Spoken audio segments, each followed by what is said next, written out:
Joining us now, former Secretary of State Mike Pompeo. Mr. Secretary, I want to start there. You're very familiar with the tensions of this region.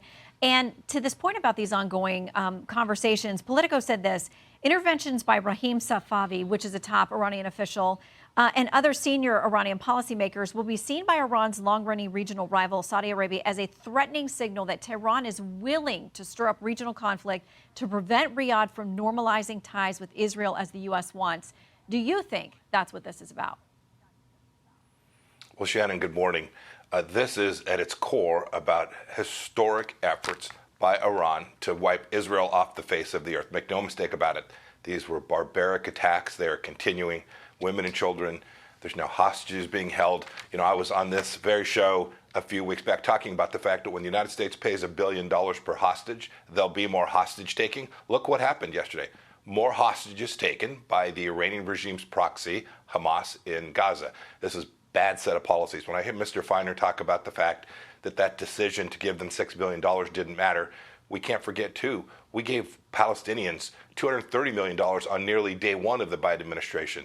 No, the responsible party here are the leadership, the terrorists in Gaza Strip, Hamas. They are funded by Iran, and the United States policy to cozy up to Iran has created enormous risk for Israel, which we are seeing play out today.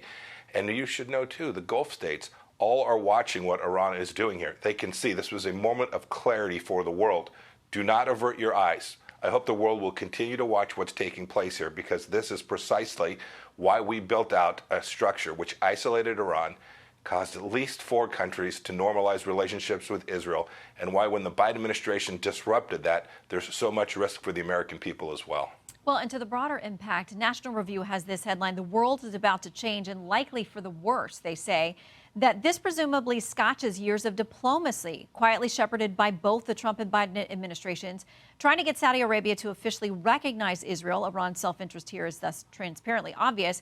But think further afield to places like China, Russia, Ukraine, and America. What do you make of the potential for broader impact, as you just sort of touched on? Shannon, I think there's a lot of truth to that. Look, we have to focus on what's going on the ground there today. There is an immediate crisis there. This was a massacre of innocents and civilians, and the Israelis must be provided everything they need to respond to this in a way that deters this from ever happening again.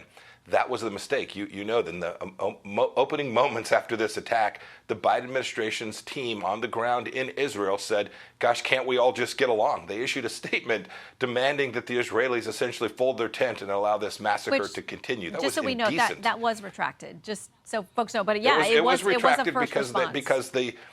That's right. It was their first response. It was their instinct, Shannon. That's exactly right. This is the Biden administration's instinct: appease at every turn. And it's how you get precisely what you described. You described the fact we had 13 Americans killed in Afghanistan. We've seen coups in Africa.